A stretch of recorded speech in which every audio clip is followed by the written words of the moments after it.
Let's turn our eyes to Texas. That's where a couple recently got hit with a $231 speeding ticket just 26 days away from their wedding. Their solution was to include the cost in the cash fund on their online wedding registry. Obviously, this was an unexpected cost leading up to their nuptials. In retirement, we're probably going to face some unexpected costs as well.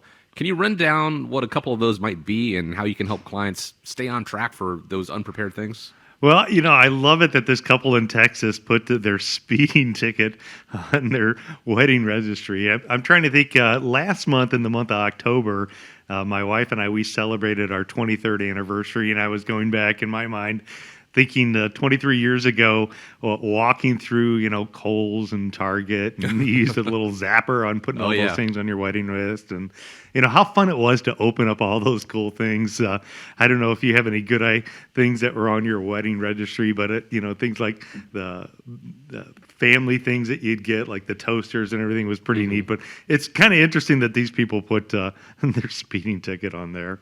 So when you're looking at this and you're looking at how does this transfer into unexpected expenses that come up in retirement time, I think unexpected retirement costs that people can prepare for, they should know about.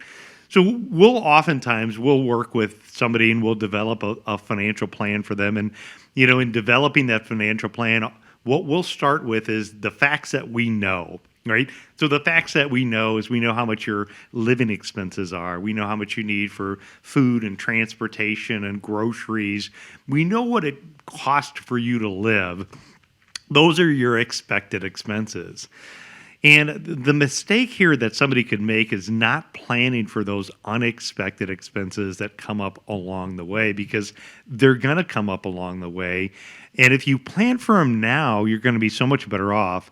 When we look at it, the things that I would think about would be, number one is healthcare expenses. In healthcare related expenses, it can have a major impact on the success overall of a plan. So last week, I had a meeting with somebody who has been, looking around, getting ready to get their retirement options ready. And in Tom's situation, when we looked at running the plan and we looked at his plan, if he had a portfolio that was optimized and he had, a certain amount of money set aside in reliable income and then other money set aside in his fund money account, his odds of success of meeting his retirement goals were pretty high when we ran the plan. Yet when we went over and we looked at the healthcare related expenses and we looked specifically at the fact of needing long-term care, his probability of success if he needed long-term care almost went to zero, meaning that type of thing would wipe him out. And so why that's important for him to know is that there's steps that he can take now in looking at things like various annuities have riders that could be added onto the account that could provide, some help if he needs help with his activities of daily living. There's long-term care insurance that can be purchased to cover those type of expenses.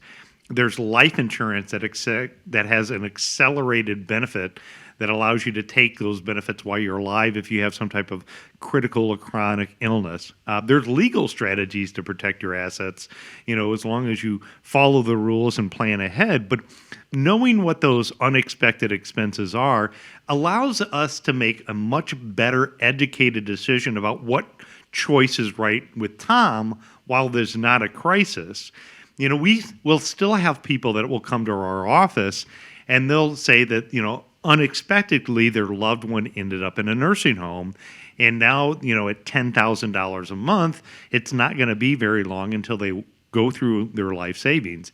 Even when we hear situations of the adult children talking about, hey, mom's in the nursing home and right now we're writing a check for $10,000 a month, even those unexpected expenses, can wipe people out in a hurry. But even those unexpected expenses, it's still not too late when you're talking healthcare to do something about it. The next scenario that you want to take a look for the unexpected, I almost consider it expected today, and that is expect your individual tax rate to go up in the future. So, Chris, I don't know if you saw it last weekend or not, but the Treasury Department released the most up-to-date financial numbers when it came to the spending on our national debt. America is now paying more in gross interest on its record $33 trillion in debt than on our national defense. That's right. So who owes this IOU? We do, It's unfortunately. right, it's us. It's the taxpayer. So when we look at it, we've got the massive out of control spending. We had to spend a ton of money in the COVID area. And I would agree, in that window of time, we had to spend a lot of money. But this current administration, they're spending the money like COVID is still going on today. They've made that the new norm of what the spending is, and spending trillions and trillions of dollars. It's put us in a serious, serious financial issue. So my belief is that tax rates could go up in the future. So folks, when you're looking at the plan, again, with our planning software, we can do the analysis and say, how does that look if tax rates go up by 20% in your situation? So don't plan for the unexpected. Plan that's an expected expense. The tax rates are going to go up. The next one is an emergency. If you look at emergencies, they're going to come up. And that emergency, it could be things like home repairs. It could be a family crisis. From my experience in working with people, if you have an emergency account that's somewhere between $25,000 and $50,000, or if you're younger and you're still working, you have roughly 6 months worth of living expenses. That's the amount of money that you want to have set aside for an emergency. When we think about emergencies, we also think about some of the emergencies that the adult children or grandchildren can get involved in. So over the years, I've seen the situation where, somebody comes to mom or dad and they say, hey, unfortunately, I lost my job. I'm about to lose my house, and I'm financially in big trouble. Or that adult child is going to go through a divorce. They need to hire an attorney, and they need to fight for custody of their kids. They come to that parent with asking them to take a big withdrawal out, and oftentimes they call it a loan, but oftentimes the parent doesn't get paid back in that loan situation.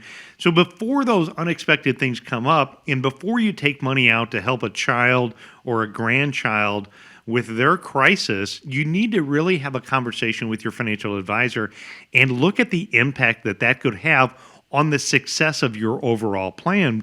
Because if you're going to take an extra, $25,000 or $50,000 out, it's going to have a big impact on what that looks like in the success of your overall plan. So you kind of got to run the numbers. And loaning family members, in my opinion, is not a good idea.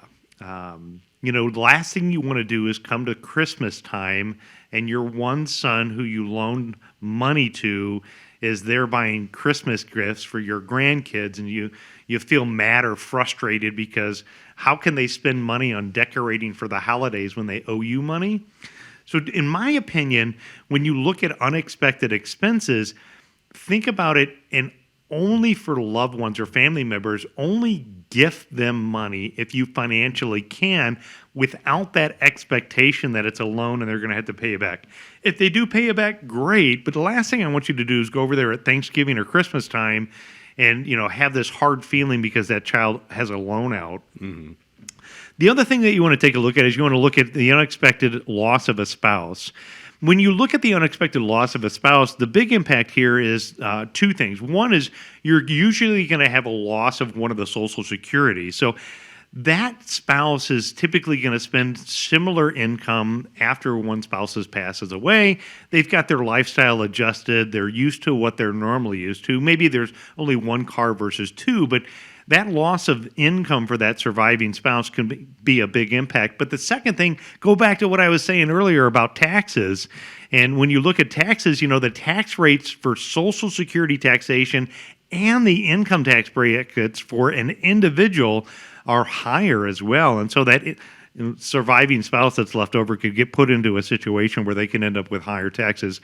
So folks, we're here to help you prepare for the unexpected. We're here to help you kind of develop a plan to give you confidence about your retirement.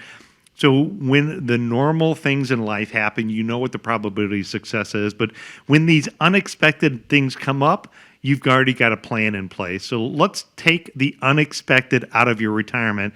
And the way you do that is sit down and have a conversation with us. We're happy to help. And the reality of it is that a lot of these unexpected things are probably going to be encountered over the course of your retirement. Obviously the loss of a loved one. People don't like to talk about it, but that is a factor.